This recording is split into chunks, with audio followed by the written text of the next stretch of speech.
Welcome to Spiritual Fizz, connecting the spiritual and physical worlds for mindful listeners.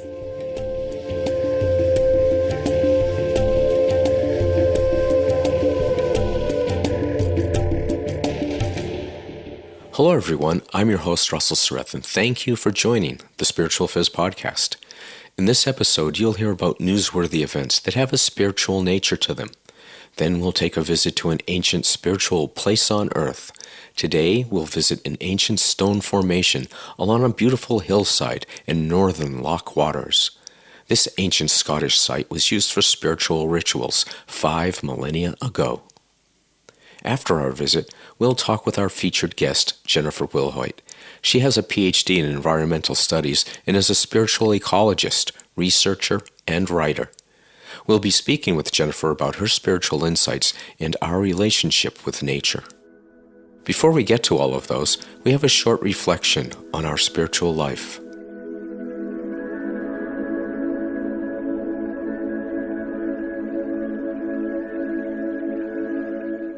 Have you ever walked in the snowy woods at night?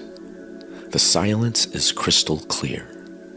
It's like the snow wraps a white blanket on the slightest aural inference, as if to say, these sounds are mine, to keep me warm and to keep me company. The silence inside each one of us is similar. When we take notice of the universe and draw it into ourselves, the noise around us becomes subdued.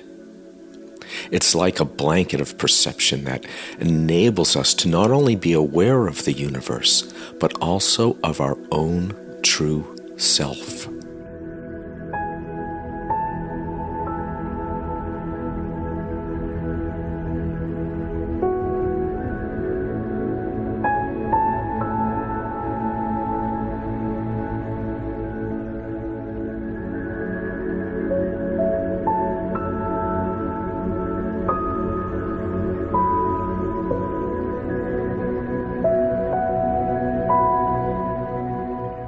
Here's the news on Spiritual Fizz. We have some interesting spiritual events coming up soon on the calendar. Kim Eng will give a demonstration of presence through movement in Chicago in the afternoon on April 7th. Eckhart Tolle will discuss the joy of being in Chicago in the evening on April 7th. We have some interesting spiritual observations coming up. Easter is a Christian holiday on April 1st that celebrates the resurrection of Jesus from the dead. It coincides with Passover, which is a Jewish holiday that commemorates the Jewish liberation from slavery. That's our news segment for this episode. In our next episode, we'll find out even more about the people and events in our spiritual world.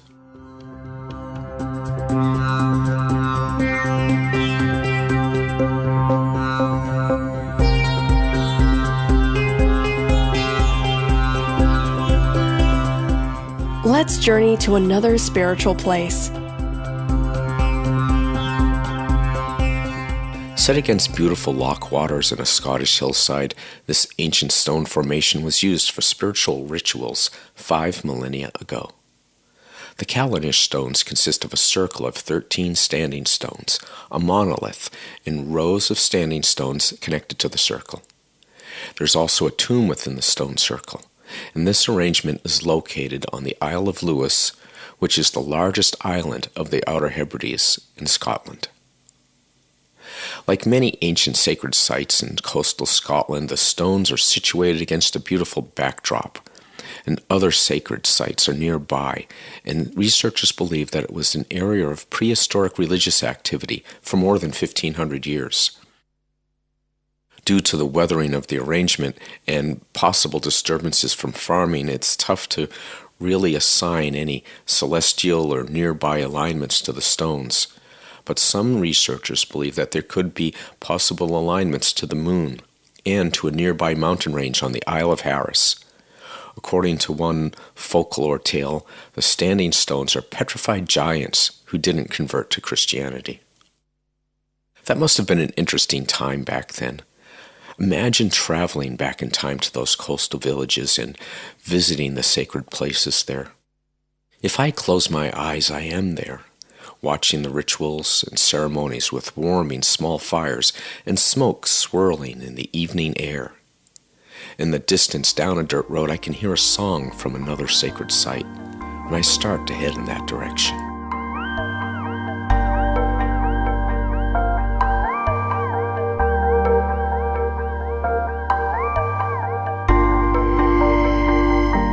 Now we'll hear from our featured guest on the Spiritual Fizz show.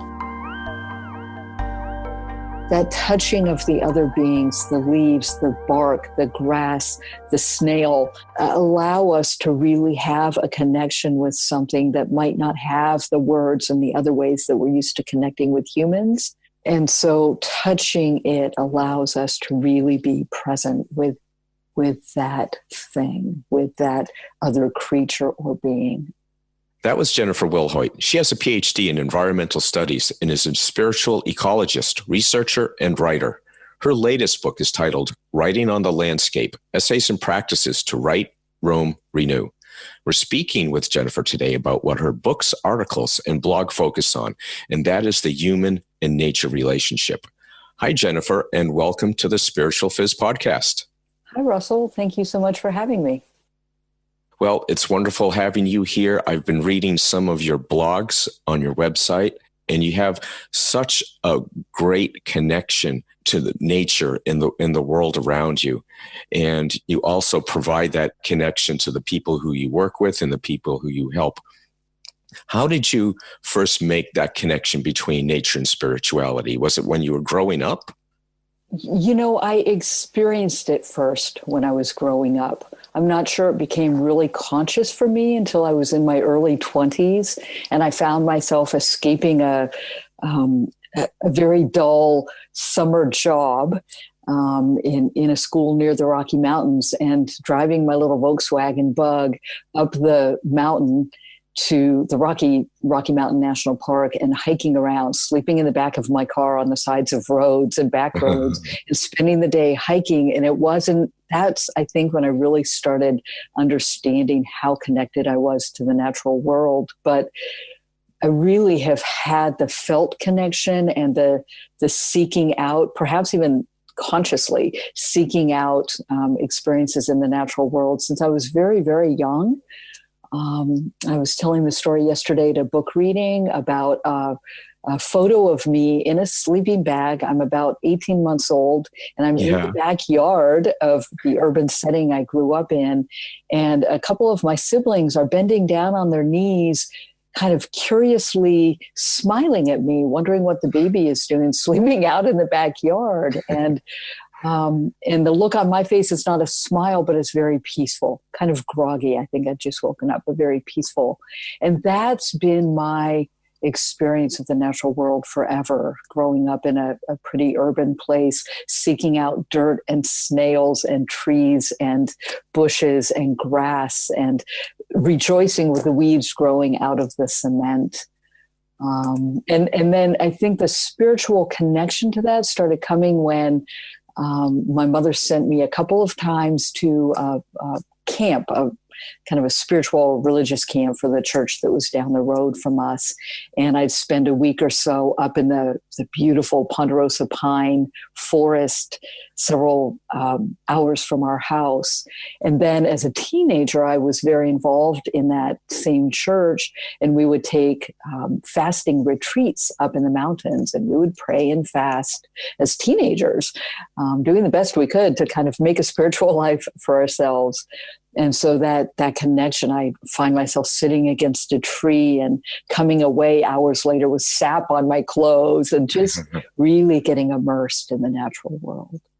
Wow, that's cool. And then you went further into that when you went to college, I guess, right? Because you have advanced degrees in environmental studies. Yes. So my connection to both the environmental world as well as the natural world and spirituality all came first as an academic pursuit. I've always been intrigued with what you touched on in my blog, that what I call the inner outer landscape. And it's all of this, whatever is going on inside of us and how that connects to the natural world, the actual tangible natural world. And so emotions or insight or the inspiration to be creative, all of those inner kinds of things I call the inner landscape, and those can be are directly impacted by the natural world, I think, whether or not we're conscious of it. So is that inner landscape something that's within me? Absolutely.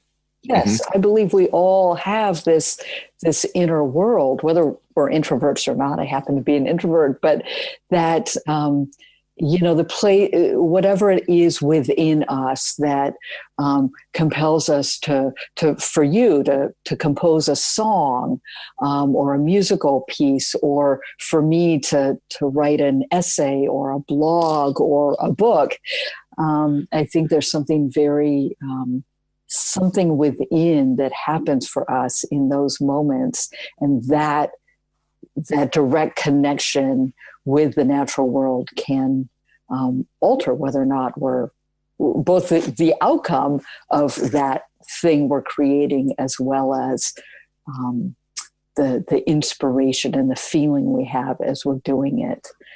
So my environmental / nature inclinations and my spiritual inclinations all started as academic pursuits, reading Houston Smith's The World's Religions and Joseph Campbell's mythology work and those kinds of things as a young 20-something. And also with the environmental work, kind of looking at activism and organizations that were doing conservation work. But then as I got deeper into both of those, I started finding the felt place and the practices that really turned that inner outer landscape experience, the nature and religion, nature and spirituality stuff, into something very practical and very deep, as sort of a way of life and a way of being and a way of understanding. Yeah, that's interesting. When I was in my college years, I liked to go out, and I did a lot of walking in parks and old dirt roads and things like that. And two of the poets who I were really interested in was Gary Snyder, yes, and Robert Penn Warren, who I felt had a real close relationship with nature and the world around them. And they were almost my heroes. So, and I still think about that and consider that a lot today. So nature is important to many of us, but it's hard to connect to nature many times. Mm-hmm. So there's something that you do to connect to nature. Well, I mean, obviously, it's your work. You work there every day, I guess. So maybe that's what it is. Yes. I mean, first of all, I live in a place. I'm looking out a window right now, for example, out into this yard of this property. We have a little cottage that we rent here on this little small mini farm, the owners call it. And I look out on Clara the old goat and this beautiful green swath of yard. And then the typical Pacific Northwest conifers kind of line the property, and some of the alders, the deciduous trees, now have lost their leaves. And so I can look out and be in touch with where the sun is at any given moment during the day. So even when I'm inside, I'm very connected to the natural world. And I've chosen in all of my adult life to live in places where I can have that very direct, tangible connection to the natural world. But then I think there's something for me that's much deeper than just looking at it. And so I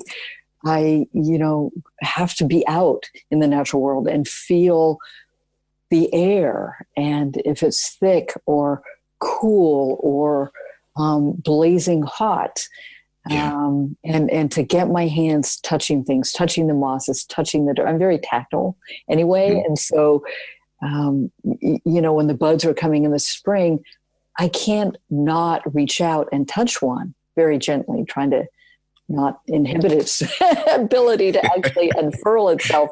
But I really, well, that's nice. yeah, right. I don't go out and though I have a lot of rituals I do where I'm using natural resources and the beauty of the natural world. I'm very conscious, and I would like to say respectful of what I'm doing with those natural resources and how I might be using, for example, leaves in a nature altar project that I'm doing. And so I rarely rip things off, a living being. Right. Yeah. Yeah. So that was interesting. You mentioned about touching plants and ferns and buds. Why do you think that touching those things enables you to connect more to them? I remember last week I was walking in the park and a leaf fell down from the tree, because where I am, it was late fall. And I caught the leaf while I was walking, and I carried it with me for a long time, like it was a friend. Yes. And I know it might sound really weird to some people, but it was nice. And I felt more connected during that time period. Yes. So why do you think it works that way? I think we're very sensual, tangible beings, we humans. I mean, it's so easy to cover our feet in socks and shoes. And part of that is protection, right? Especially for those of us like you and I that live in these cold weather places in the winter. But we're really just beings with all of our senses. And while it's so easy to sort of focus on staying warm or staying indoor, away from the elements that we think are going to harm us, whether for some people it's the heat of the sun or the cold of the snow. I think we need that connection. I think our inner selves, our spiritual lives, need to remember that we are the natural world. We're not separate from it. So that tangible act of touching a leaf, feeling its texture, feeling if it's dry or moist or rough, really can help us and feed our inner lives. I think it's a reminder, whether we're conscious of this or want to deny it or whatever, that we really are nature ourselves. We are this natural world. The other thing is, I think we get to know, much like petting a beloved pet, a beloved animal that we might have chosen to caretake for a while on this planet.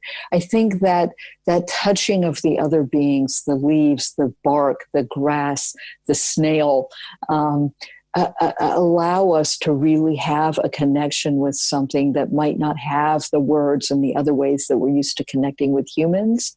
And so touching it allows us to really be present with that thing, with that other creature or being.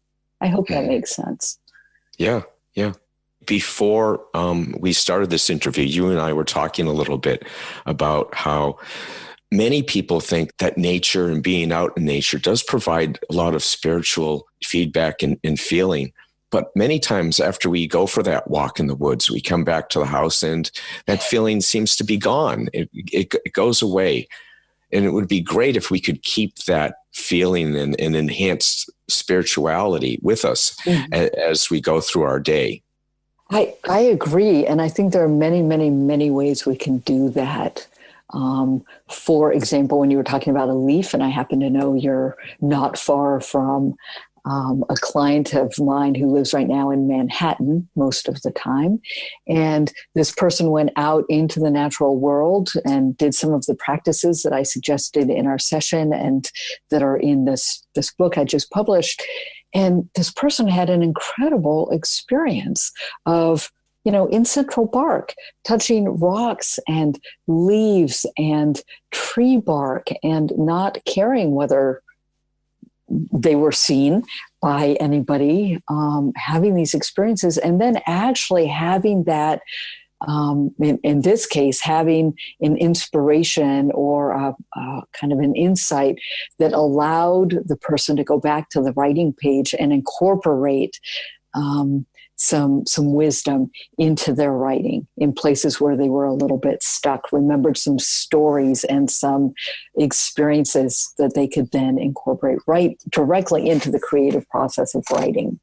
And so I think, bringing back items from the natural world, like that leaf that you carried that was your friend, bringing that back into your home and letting it just sit someplace for a while, watching as it maybe dries up and decays and curls and becomes too crisp to actually even handle anymore, or maybe fades and loses its color.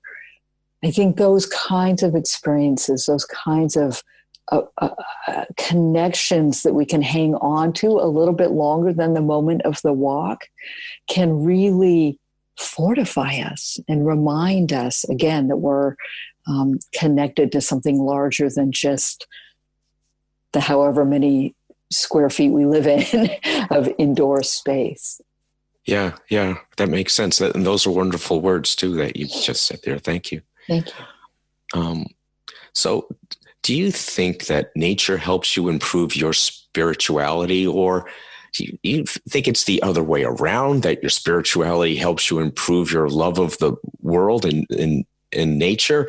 Are the two inextricably connected? I'm nodding my head yes. I'm vehemently nodding my head yes. I believe they are inextricably interconnected, which is a phrase I've used probably a little too much on my blog over the years that I've kept a blog. But I do believe that so for me, I call myself a spiritual ecologist, and I don't know what the word is exactly. I don't call myself some particular denomination or a particular religion, though my practices and my faith really is pantheistic, maybe is the word. For example, I was at the Parliament of World Religions several years ago for the first time, actually presenting my work, and I'm planning to go again in 2018. It will be up in Canada. And it was a phenomenal interfaith experience for 5 days of just immersion with people from all different, many different nations, in the international gathering, many different faith traditions, some I had never heard of and had no experience of, but there were many opportunities to just engage with like-hearted people, all there because we care about compassion and peace and having a deeper or higher, whichever way you want to go with that, experience of life, something beyond just the daily work or the daily maintenance of being a human being, but something that really connects us to that broader world, something bigger. But I think these expressions of our humanity that we can really honor and accept, and we all have to sneeze from time to time. We need to eat. We need sleep. All of those sort of basic, tangible things. We get sick sometimes and have to blow our noses. Those are all tangible facts of our humanity. And I think the more we can remember that we're all going to die. I'm a hospice volunteer, so I'm immersed in that world of grief and bereavement and sitting with people in their last weeks or months or days. And that is part of our humanity, and it's no more or less divine than the moment and the miracle of a mother giving birth to a baby. And so if we can connect with the tangibility of the natural world, I think then we can remember and connect with our own, both kind of the gross aspects as well as the ones we appreciate about our own humanity. And I think all of that then can lead us to this broader, deeper, higher, whatever place of spirituality. If we can remember that interconnection with the natural world, with other human beings, we're all just human. Doesn't matter what accoutrements we wear, what kind of religious kind of ceremonial wear or none. It's we're all just human. We're just having this experience, and that compassionate embrace of ourselves as humans and all of the guts and glory of it, I think can really, it is just a starting place for getting us on a path of being very spiritually aware and then behaving out of that. But I guess for me, compassion, I wrote down earlier as I was preparing for this interview, that compassion and service are two really huge parts of my life, what I would almost consider the most important spiritual aspects of my work. I can pray and meditate until the cows come home. But if I'm not actually reaching out my hand in service, not just the work I do, which is very service-based, but I get paid for that work. But in, volunteerism, hospice service, for example, then what's the point of all that prayer and meditation? What's the point of all that good spiritual feeling, or the lighting of the incense, or the candlelight, or the meditational poetry reading that I do in the morning? What's the point of all that if I'm not actually giving back in some way? So that's also part of my spiritual practice, is this commitment to service work. Oh, yeah, very nice. Very nice. So I'd like to ask you a different question a little bit, and go back to your spirituality and back to your connection with nature. Mm-hmm. When we connect and interact with things in the world, whether it's other people or actually things, when you do that, when you're walking through the woods, what is it that you connect with nature and on a spiritual basis? Are you connecting with trees or flowers, or the whole thing, or even stones? What is it that Jennifer connects with? All of it, all of it. But I think that the most honest answer I can say is whatever is present right then. If I'm walking through the woods and I'm distracted and I'm thinking about work or a problem I have, or a relational issue with somebody, something that I'm trying to resolve, then I'm not really present on my hike. I'm not really noticing the small shifts. And there are so many places on this island that I live on that I can go hiking. And I've been on this island. This is my second time living here. And so I'm familiar with so many of these natural areas. And there's something really compelling about watching the subtle changes, both season by season, but also day by day, moment by moment, as the light shifts and the water, the rain comes or doesn't come, or shifts in how heavy it's raining.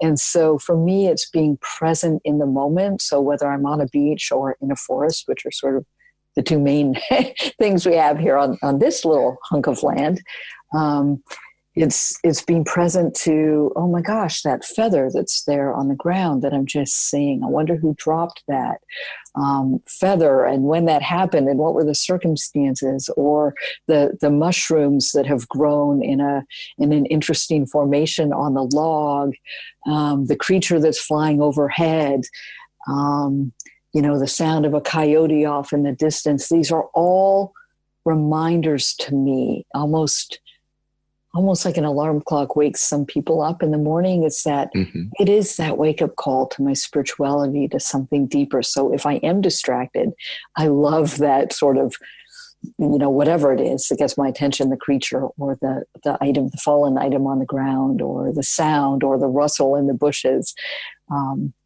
to remember, oh wait, I'm just here now. So being present with it. And then, bring on the lichen, the rocks, the creepy crawly guys, the snakes in the summer that sort of startle me. We get little garter snakes. They're totally harmless, but the creepy crawly things sometimes are a reminder to me to just kind of stay present and aware. And there's sort of a season around here. I noticed this last spring for the first time. There's sort of a season where there are a lot of snakes, little garter snakes who have gotten munched on the road. And so I was noticing and taking pictures of them, and then trying to show those photos to people who were saying, I I really don't want to see that smashed snake. Thank you. Anyway, but yes, I think just being aware of what's happening right now, which is kind of a meditation in and of itself.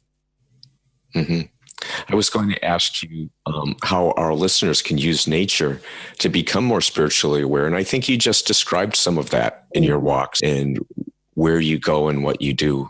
Yes, exactly those kinds of things. Even I do a lot of building nature altars out in the natural world. I do that a lot to celebrate Earth holidays. I know some people who might call themselves pagan or something like that have a very, or Wiccan might have a very particular earth-based kind of ritual, and mine's very loose. My whole spiritual life actually is pretty loose. That is, in a moment, whatever I can use or do to go a little bit deeper or a little bit higher, a little more connected with the divine is good for me. And so sometimes on a solstice or an equinox, I will actually go out and build what I call a nature altar, which is really simple and really spontaneous. And it's usually not elaborate or takes a long time, but these are kinds of things that I'm now starting to incorporate into my work with people. And into just how I talk with my friends and people I know about how I'm spending a particular day. Most people I know aren't really celebrating solstices and equinoxes, for example, but they should be. Yeah, but they could be. They could be just going out and even a simple ring of leaves. And so incorporating these into the courses I teach or the workshops I offer or even the trainings with attorneys and mediators and medical doctors to bring in pine cones or leaves into a boardroom of a skyscraper in San Francisco, like I dared to do 2 years ago. And good for you. To see what people did, holding a little pebble or a pine bough from a branch here that had fallen here near my home and kind of carrying these things, through the airport in a bag, hoping security wasn't going to have an issue with my rocks. But to take these various items, pine cones and lichens and things, and to have people just have this tangible, simple, tiny experience with them in fluorescent lit boardroom can be really powerful. And I think we all can do this. It's accessible whether we live in a place that isn't doesn't have a lot of trees or doesn't have a lot of kind of the richness of diversity that we have here. I think it's all accessible. Even looking out and watching the changing light during the day, feeling the air on our skin, that's all connection with the natural world. And I dare say then that's all connection with the divine, or can be. Mm-hmm. That's wonderful. So that's a lot of great information. And I want to thank you for joining us today. And how can people get in touch with you if they want to find out more about you and also find out more about your book? Thank you so much for asking. So my latest book, as you said, is called Writing on the Landscape, Essays and Practices to Write, Roam, Renew. I urge people to order it through your local indie bookstore, but it is also available online through the publisher, and there's a link to it on my site, a lot of links to it from my site, and it's also on Amazon and other places online. And people can feel free to reach me through my website. There's a contact form, and also my contact information is there. The website is www.tealarborstories.com. And that's tealarborstories.com. Correct. Okay, great. Yeah. Well, thanks again, Jennifer. It's been a wonderful and very insightful interview, and thank you for everything that you do. Thank you so much, Russell. It's been a pleasure to be here.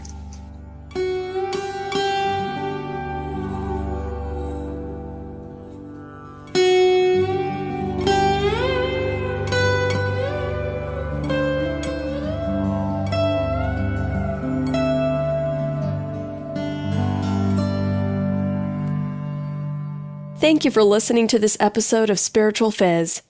Our website is located at spiritualfizz.com/podcast. Please support us by subscribing to this podcast on iTunes and tell your friends about us. We look forward to being with you next time when we talk more about the connection between the spiritual and the physical worlds.